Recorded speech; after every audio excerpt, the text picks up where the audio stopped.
말씀은 사도행전 2장 14절에서 21절까지의 말씀입니다. 베드로가 11사도와 함께 서서 소리를 높여 이르되 유대인들과 예루살렘에 사는 모든 사람들아, 이 일을 너희로 알게 할 것이니 내 말에 귀를 기울이라. 때가 제3시니 너희 생각과 같이 이 사람들이 취한 것이 아니라 이는 곧 선지자 요엘을 통하여 말씀하신 것이니 일렀으되 하나님이 말씀하시기를 말세에 내가 내 영을 모든 육체에 부어주리니 너희의 자녀들은 예언할 것이요 너희의 젊은이들은 환상을 보고 너희의 늙은이들은 꿈을 꾸리라. 그때 내가 내 영을 내 남종과 여종들에게 부어주리니 그들이 예언할 것이요 또 내가 위로 하늘에서는 기사를 아래로 땅에서는 징조를 베풀리니 곧 피와 불과 연기로다. 주의 크고 영화로운 날이 이르기 전에 해가 변하여 어두워지고 날이 변하여 피가 되리라. 누구든지 주의 이름을 부르는 자는 구원을 받으리라 하였느니라. 아멘. 어제 본문에서 오순절 성령 강림 사건을 보았습니다. 예수님이 말씀하신 대로 제자들은 한 곳에 모여 기도하며 성령의 임재를 기다렸고 오순절이 되자 성령께서 급하고 강한 바람 소리와 함께 임하셨는데 불의 혀처럼 갈라져 각 사람에게 충만하게 임하셨습니다.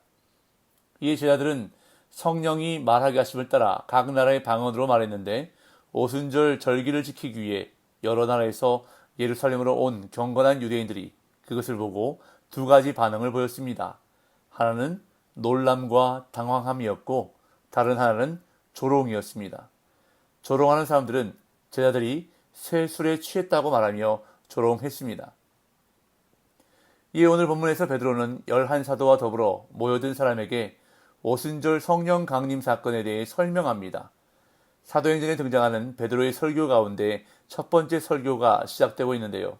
14절부터 40절까지 기록된 이 설교는 사도행전에 기록된 베드로의 설교 6편 가운데 가장 긴 설교입니다. 또한 내용면에서 볼 때 가장 온전한 복음 설교라 할 수 있습니다. 베드로는 11사도와 함께 서서 소리를 높여 선포하기 시작합니다. 자신들이 새 술에 취한 것이 아니라 하나님이 선지자를 통해 말씀하신 바가 이루어진 것임을 분명하게 가르치기 시작했습니다. 14절에서 16절입니다. 베드로가 11사도와 함께 서서 소리를 높여 이르되 유대인들과 예루살렘에 사는 모든 사람들아, 이 일을 너희로 알게 할 것이니 내 말에 귀를 기울이라.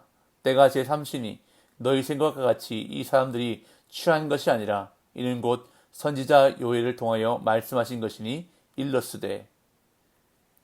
베드로는 11사도와 더불어 모여든 사람들에게 오순절 사건에 대해 설명하기 시작했습니다. 이때 베드로는 모국어인 아람어로 말했을 것입니다. 오순절 성령 강림의 결과로 베드로도 방언을 말했을 텐데 여기서는 자신의 모국어로 말하는 것입니다. 14절에 소리를 높여 이르되에서 이르되에 해당되는 헬라어 단어는 앞서 방언을 말할 때 언급된 2장 4절에 다른 언어들로 말하기를에 사용된 같은 동사입니다.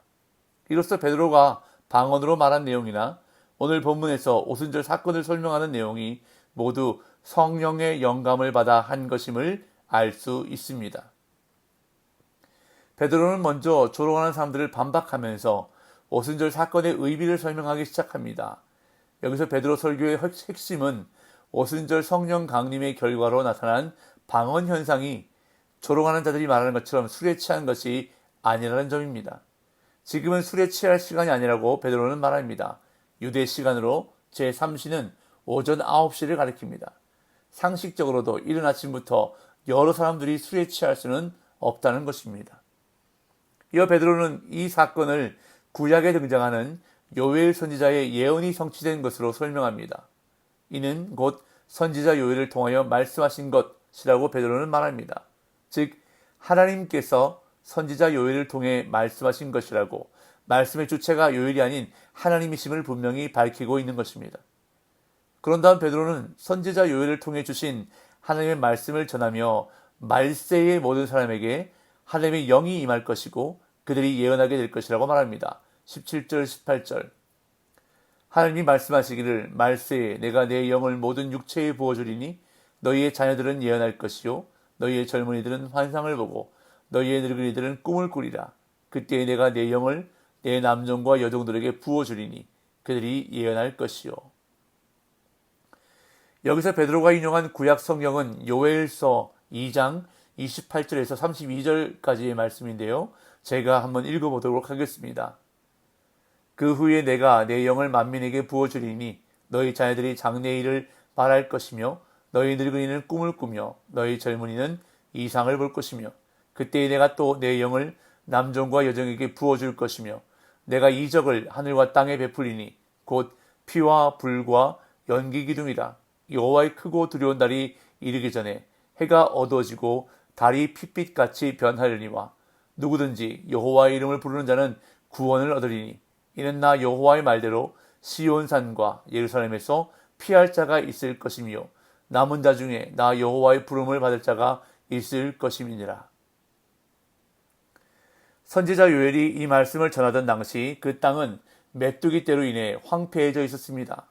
요엘은 이 일을 하나님의 경고로 이해했고 백성들에게 회개를 촉구했습니다. 요엘은 백성이 회개하면 용서받을 것이며 그 땅에 다시 비가 오고 곡식들이 풍성해질 것이라고 말했습니다. 그리고 그 후에 하나님이 하나님의 영을 만민에게 부어주실 것이라고 예언하면서 이러한 현상은 여호와의 크고 두려운 날이 오기 전에 발생할 것이라고 예언했습니다. 그런데 이 요엘 선지자의 예언을 베드로는 오순절 성령 강림 사건과 절묘하게 연결시킵니다. 베드로의 요점은 분명합니다. 오래전 선지자 요엘이 예언한 일들이 지금 일어났다는 것입니다. 말세의 모든 사람이 하나님의 영의 부으심을 받아 예언하고 환상을 보며 꿈을 꿀 것이라는 그 예언이 오순절에 120명에게 일어났다는 것입니다. 공동체 전체가 성령이 말하게 하심으로 다른 언어들을 말하는 기적 같은 현상이 그것입니다.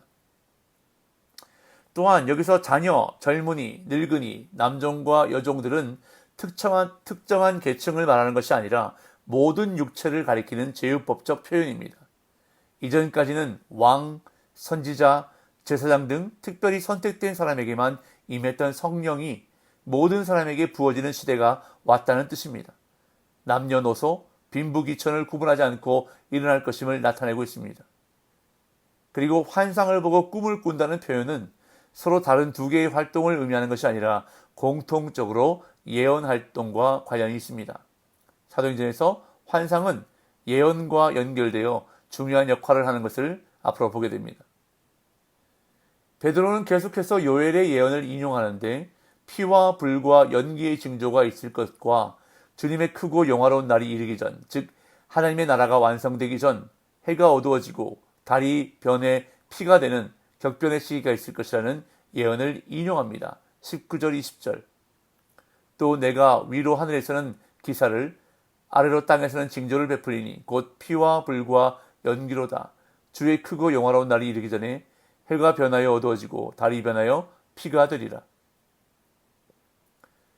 베드로는 요엘의 예언을 통해 말세에 일어날 징조와 주의 크고 영화로운 날을 말합니다. 말세의 모든 사람에게 하나님의 영이 임할 것이라는 예언이 이루어졌기 때문에 말세에 일어날 징조와 주의 크고 영화로운 날에 대한 예언 역시 이루어질 것임을 베드로는 말하고 있는 것입니다. 여기서 해가 변해 어두워지고 달이 변해 피가 되리라는 말세의 징조는 마태복음에 나오는 예수님의 예언과도 일치합니다. 그날은 하나님을 경외하는 성도들에게 영화로운 날인 동시에 어둠의 자녀들에게는 두려운 날이 될 것입니다. 그렇기 때문에 베드로는 요엘의 예언을 다시 인용하면서 주의 날이 이르기 전에 누구든지 주의 이름을 부르는 자는 구원을 얻게 될 것이라고 말하면서 회개를 촉구합니다. 21절. 누구든지 주의 이름을 부르는 자는 구원을 받으리라 하였느니라. 요엘서에서 인용한 누구든지 주의 이름을 부르는 자는 구원을 받으리라 라는 표현은 사도행전 전반에 걸쳐 나타나는 주제 가운데 하나입니다. 로마서에서 바울도 이 구절을 인용하는 것을 볼 수 있습니다. 베드로는 말세의 징조와 심판에 대해 말했지만 궁극적으로는 누구든지 그리스도를 믿는 자들은 성령을 선물로 받고 구원받아 하나님의 자녀가 될 수 있다는 기쁜 소식을 전하고 있는데 이것이 바로 우리가 전해야 하는 복음입니다. 이처럼 베드로를 비롯한 제자들은 성령의 충만함을 입고 복음을 전했습니다. 이것이 바로 그리스도의 제자들인 우리가 해야 할 사명입니다. 로마서에 보면 복음을 들어야 믿음이 생긴다고 말씀하고 있습니다. 즉 우리의 입술을 통한 복음 증거로 말씀을 들어야 회심이 일어난다고 성경은 분명히 말씀하고 있는 것입니다.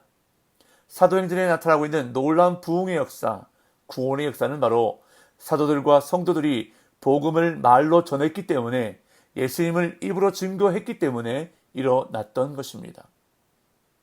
오늘도 복음의 증인된 사명을 잘 감당하는 저와 여러분들이 되시기를 간절히 소망합니다. 그 사명을 잘 감당하기 위해서 성령님의 도우심을 간구하십시오. 그래서 성령이 말하게 하심을 따라 복음을 전하는 복된 날 되시기를 예수님의 이름으로 축복합니다.